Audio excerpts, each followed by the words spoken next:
Would you take Drake May over Daniels? That's the big question. Jayden Daniels is the backup. I'm sorry, not backup, but the wild card in this whole thing. You know what I'm saying? Because I think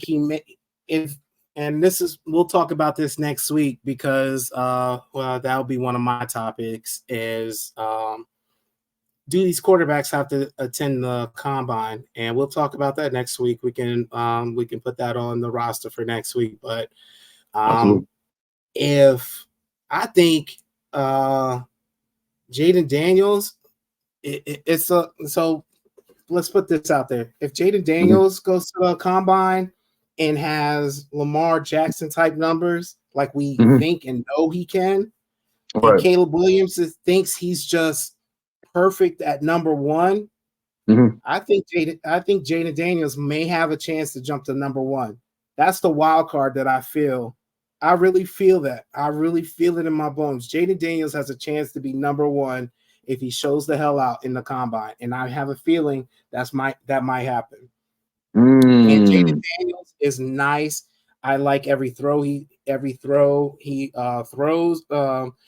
He's able to throw all over the field. He's got them legs. You know what I'm saying? I love it. I love it. I just get a little every time he runs out of the pocket, every time he runs down the field, I'm like, I'm on the you're on the edge of your seat. he runs, and it kind of looks like he runs tall too. You know what I mean? That just too much area to get hurt. So look, honestly, I like him, and I like him to be number one if he shows out in the combine. Just mark my words. If he shows out in the combine, Caleb Williams sits the combine because he thinks he's locked in at number one. Jayden Daniels might take that number one spot. Coming for the number one spot. Yeah.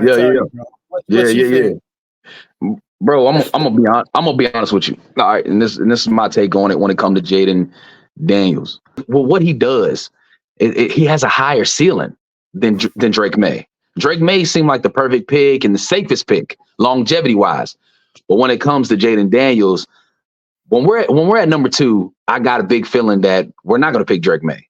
Because I feel like they're gonna probably think that, Drake May, he's not Sam Howell. He might be a little bit better than Sam Howell, but we already got that pocket awareness type guy. We want somebody that, that brings the excitement, that brings the electrifying plays. You know what I mean? And that's why I don't feel like we're going to pass up on him. I got a feeling that we will be getting Jayden Daniels. I mean, like you said, with the deep ball passes and the movement, I want him to look down the field when he does drop his head and run. I would love for him to look down the field more, because when you watch his film, right when he takes off, dog, he doesn't look down the field. He just goes, and I love it. Don't get me wrong. But there are fans trying to say that, yo, man, he's the next RG3 and this and that. RG3 had track speed. I want people to understand that. He ran straight, and he could kill you with speed. He didn't have the juke moves like Lamar and Michael Vick and all these guys. Jayden Daniels has that. He has the movement and all that. Now, him being as tall as he is and seeing over the lineman, I love it. Now, he is a little skinnier than normal, though. He looks a little thin. That's what kind of scares me, too, longevity. Bro, as Washington fans, we want longevity in a quarterback. And can he be that? And that's what I'm afraid about. Like you said, man, you're on your seat, just really scared every time he runs. And it's like, man, he took a lot of hits in college. So it's like, can he take a lot of hits in the NFL? And that's the only thing I'm scared about. But I feel like Cliff Kingsbury, if he feels like he can help this guy and mold him to be, a good quarterback in his scheme, then I'm all with it. But I just do not feel like they're going to pass up on it. He's just that good of a high ceiling guy that it's just like, they got to get him. You know what I mean? So I think Jayden Daniels coming to Washington, dog. I really do.